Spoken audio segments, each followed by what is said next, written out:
Good morning. In a case of imitation, I watch exactly what you are doing with the door and reproduce just those actions. The seizing and turning of the knob, the application of pressure after turning, and so on, that lead to the desired outcome.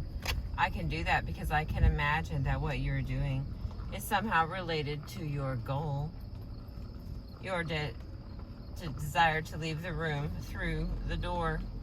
The blue tits, on the other hand, need not have been thinking about what the milk bottle tits wanted, and they probably were not.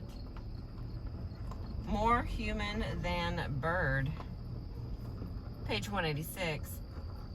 Dog researchers wanted to test whether the stick-flaunting dogs are acting more like a blue tit or more like a human being.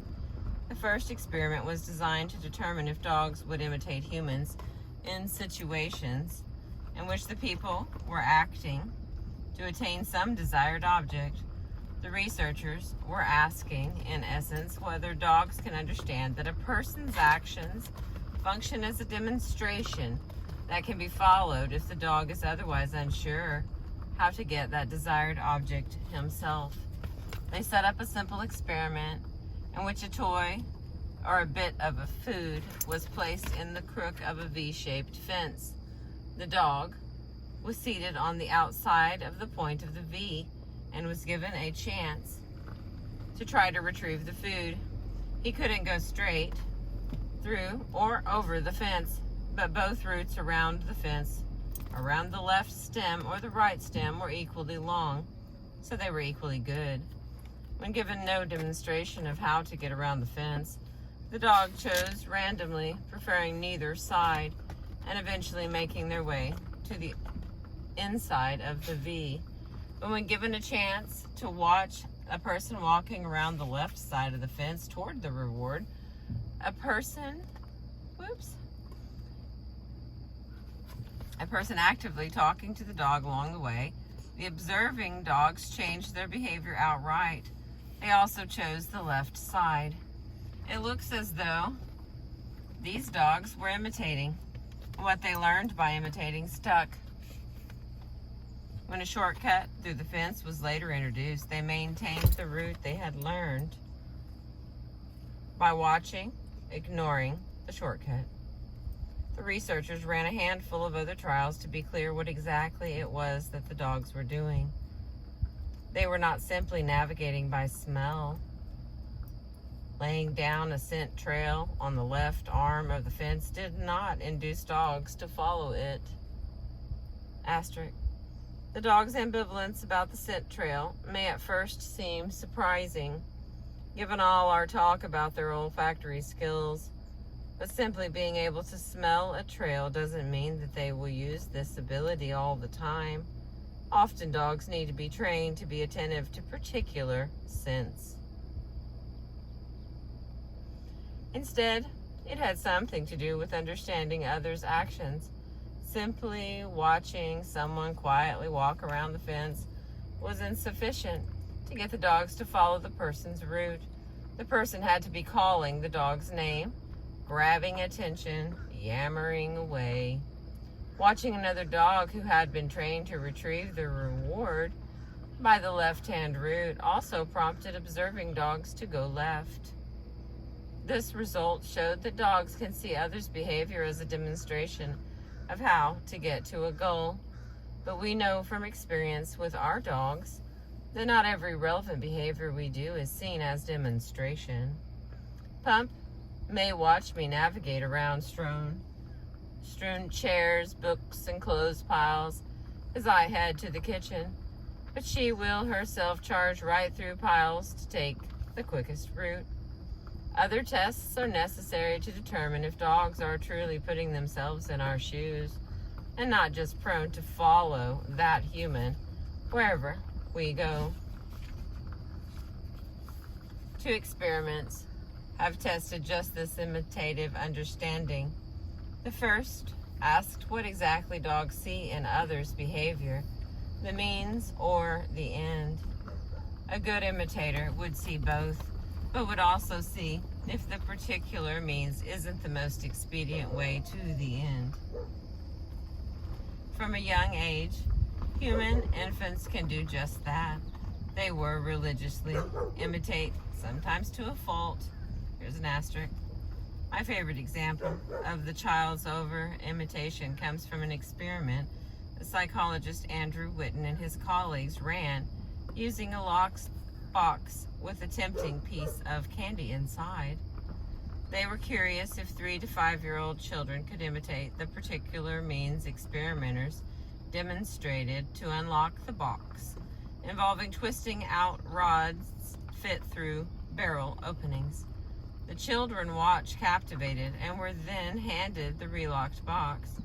Whitten found that the children almost all imitated, and the youngest children over-imitated, twisting the rod not 2 or 3 times, but hundreds of times before pulling it out. When they did not yet understand was exactly what part of the twisting means was necessary to get the candy-yielding end. But they can also be astute.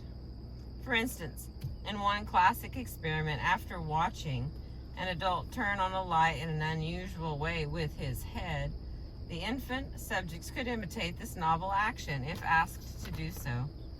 But they did not spontaneously imitate if the adult was grasping something in his hands, making him unable to use them to turn on the light. The infants used their hands reasonably enough. If the adult held nothing in his hands, infants were more likely to turn on the light with their head too, inferring perhaps that there must be good reason, besides one's hands being full, for this new maneuver. They seemed to realize that the adult's actions could be imitated, and they selectively imitated them only insofar as it seemed necessary to do so. In the dog variation on this paradigm, a wooden rod taking the place of a light, one demonstrator dog was taught to press the rod with his paw to release a treat from a spring-loaded dispenser. The researchers then had the demonstrator dog perform this newfound trick in front of other dogs who were being restrained to watch. In one trial, the demonstrator pressed the rod while holding a ball in his mouth. In the other, he had no ball. Finally, the observer dogs were let at the apparatus. It should be noted that dogs are not naturally drawn to mechanical dispensers, even ones with wooden rods. And pressing is not the first approach of most dogs when facing a problem. Dogs can use their paws handily, but they typically go at the world mouth first and paws second. Though they can be trained to push or press an object, dogs first approach an object, such as this one, is not one of intuitive understanding. They will bump it, mouth it, knock onto it. If they can, they will push it over, dig at it, jump on it, but they do not consider the scene for a moment when they calmly press the rod. Thus, the first approach of the observer dogs was particularly interesting. Would the demonstration change their behavior? These dog subjects behaved just like the human infants, with the light switches. The group that saw the demonstration with no ball imitated faithfully, pressing the rod to release the treat. The group that saw the demonstrators acting while holding a ball in his mouth also learned how to get the treat, but used their ball-less mouths instead of paws. That the dogs so imitated is remarkable. There is no mere mimicry copying for copying's sake, nor is it just an attraction to the source of activity. It looks more like the behavior of an animal who is considering what another animal is doing, what his intention is, and how or how much to reproduce that behavior themselves, if they have the same intent.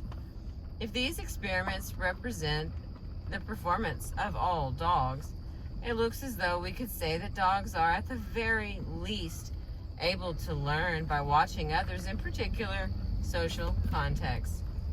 When food is at stake, for instance, one final experiment suggests something even more impressive, that dogs may actually understand the concept of imitation.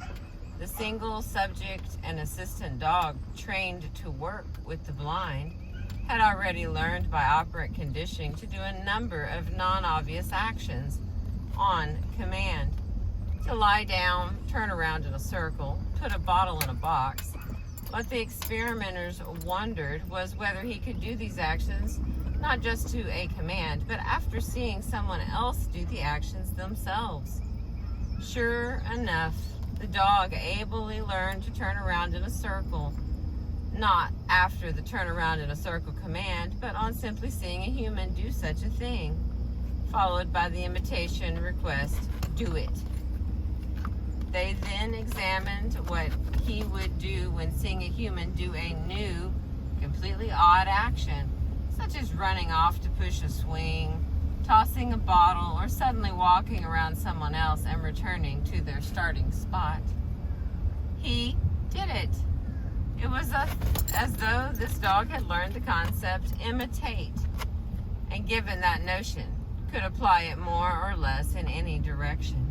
To do this, he had to map his body into a human's, where a person tossed a bottle by hand. The dog used his mouth. He used his nose to push the swing. This is not the final word about imitation. Just ask your dog to copy your swing pushing, and you can see how results do not always generalize.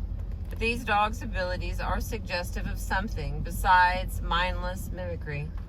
Dogs may be enabled to imitate by the same ability, almost compulsion, to look at us that allows them to use us to learn how to act.